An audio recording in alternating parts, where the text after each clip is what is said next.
രാവിലെ തന്നെ ഏത് ഫിലിം കാണണം എന്നുള്ളൊരു കൺഫ്യൂഷനായിരുന്നു. 3 ഫിലിം ഉണ്ടായിരുന്നു. അവസാനം സു ഫ്രം സോ എന്ന സിനിമ തന്നെ കാണാമെന്ന് വിചാരിച്ചു.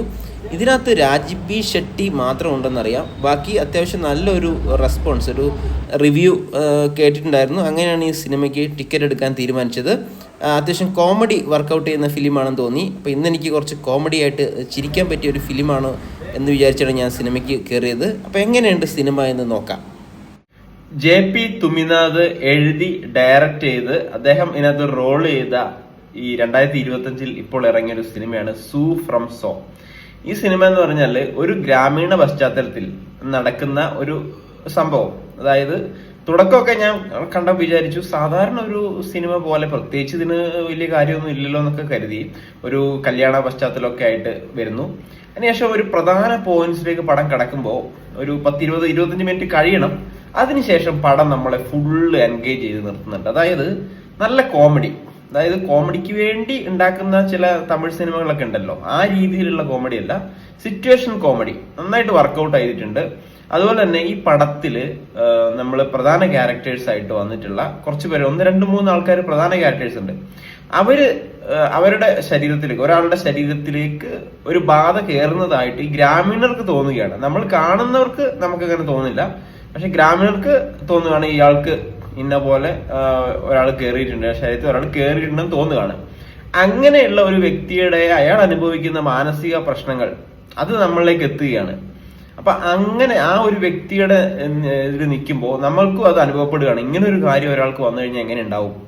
അതുപോലെ തന്നെ ഈ സ്ത്രീകള് ഒരു സോഷ്യോ എക്കണോമിക് സ്റ്റാറ്റസിൽ അവർ നേരിടുന്ന പ്രശ്നങ്ങൾ അതൊക്കെ ഇതിനകത്ത് കാണിക്കുന്നുണ്ട്. ഒക്കെ വളരെ നർമ്മത്തിൽ ചാലിച്ച് ഉള്ള ഒരു അഭിനയം. അതായത് വെച്ചാൽ വലിയ പൊട്ടിച്ചിരിക്കാൻ സംഭവങ്ങളൊന്നുമില്ല, എങ്കിലും നമുക്കിത് കണ്ടുപോകാൻ, നമുക്കൊരു ഫാമിലി ആയിട്ടൊക്കെ പോയി കണ്ടിരിക്കാൻ പറ്റിയ ഒരു നല്ലൊരു സിനിമ എന്ന് പറയാം. ഇത് ഇദ്ദേഹത്തിന്റെ ആദ്യത്തെ ഒരു ഡയറക്ടർ ആയിട്ടുള്ള ഫസ്റ്റ് ഒരു സംരംഭമാണ്. അത് നന്നായിട്ട് ചെയ്തിട്ടുണ്ട്. അതുപോലെ നമ്മളെ ഷെട്ടി, നമ്മുടെ രാജ്ബി ഷെട്ടി, അദ്ദേഹത്തിന്റെ റോളൊക്കെ ആണെങ്കിൽ അദ്ദേഹം പറയേണ്ട കാര്യമില്ല. പിന്നെ അതിനകത്ത് തന്നെയാണെങ്കിൽ പ്രധാന ക്യാരക്ടർ ആയിട്ടുള്ള ഷനീൽ ഗൗതം എന്ന് പറഞ്ഞ ഒരാളാണ്, നന്നായിട്ട് ചെയ്തിട്ടുണ്ട്, സൂപ്പർ ചെയ്തിട്ടുണ്ട്. അതുപോലെ തന്നെ ഒരു ലേഡി ഉണ്ട്, സന്ധ്യ അരക്കീര, അങ്ങനെയാണ് അവരുടെ പേര്. അവര് നല്ല അടിപൊളിയായി ചെയ്തിട്ടുണ്ട്. പിന്നെ ഇതിനകത്ത് നമുക്ക് ഒട്ടും മുഖപരിചയം ഇല്ലാത്ത ആൾക്കാരാണ് ഇതിനകത്ത് വന്നിരിക്കുന്നത്. എല്ലാവരും നന്നായിട്ട് ചെയ്തിട്ടുണ്ട്. എന്ന് വെച്ചാൽ വലിയ സൂപ്പർ അട്ടസ്റ്റ് ചെയ്യിക്കാനുള്ള സംഭവങ്ങളൊന്നും ഇല്ല. ഞാൻ തിയേറ്ററിൽ എനിക്ക് തോന്നുന്നു കുറച്ച് ആവശ്യത്തിന് ആളുകൾ ഉണ്ടായിരുന്നു, എന്റെ ചുറ്റുമൊക്കെ ആൾക്കാരുണ്ടായിരുന്നു.